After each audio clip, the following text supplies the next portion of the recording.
Anyhow, so that's your video. Now the codec, or is it codices? Who knows? You've got a choice of 264 or 265. Now then, the 265 is much better. However, YouTube will not upload in that particular that compression. So codec is the actual compression of it. So we're going to put that in 264. Come on, 264. Where are you? There you go. It's in 264 now. Image stabilization, want it off, and then you come down for off. Yep. Up. Image. Thank you for that endorsement, Fry. I agree. It's a wonderful machine. So we've got Wi-Fi. Okay, screensaver off, auto power off, quick record off. I mean, it's just so many things. Yes, there are, Fry. It's unbelievable. USB. There's another thing. USB. So we'll just go with the simplest one. Now, power frequency here. When you're doing your camera, you always set it to. You got a choice of 50 hertz or 60. Set it for 60 because that's what the electrical frequency in the United States is. It's unbelievable. Then you got an AE meter, white balance, EV. You know, well, that's usually I would set that to. I think we'll set that to 0. Yes, the EV. Then your still shots. This is for your camera. You know, scene mode, portrait, landscape, nighttime. I mean, is this great?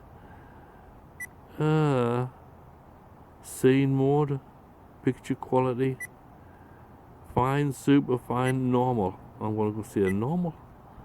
You got time lapse duration, photo burst, timer, date stamp, picture quality, which we chose as being normal. Scene mode, what does that mean? Manual. Okay, wow, see, it's got so many electronically adjusts for the best picture or video you can get. I'm glad you agree, Fry. That was a good job, mate. Okay, so I want to get out of all this stuff, don't we? Now I'm going to do some recording in 4K, and then I'll do some recording in 1080 and then at 720. So we'll see how that looks. And also, I also forget that this camera can be remotely controlled with Wi-Fi as well. You know, from your smartphone, and you can probably transport photographs and video via the smartphone. But I don't use that. I just use the card. Take it out of the camera and use that. And the last thing I want to talk about is this little manual. It's great. It's really cool.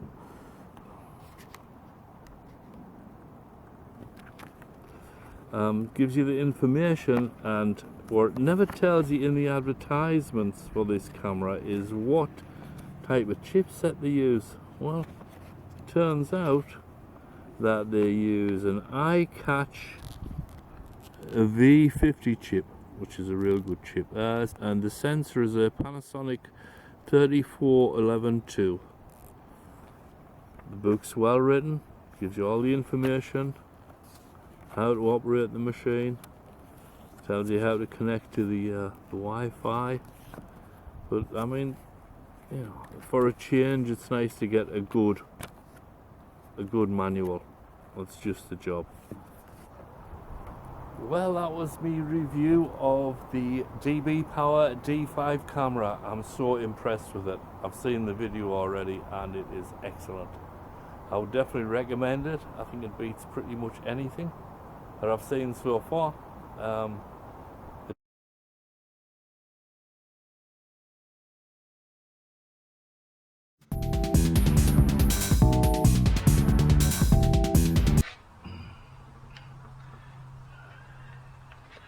This this episode, boy looks a bit feisty, don't you?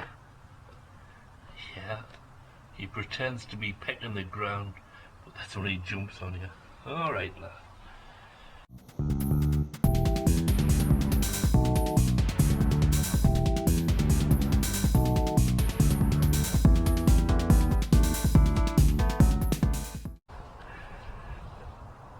Hello there, how are you doing? Everybody okay?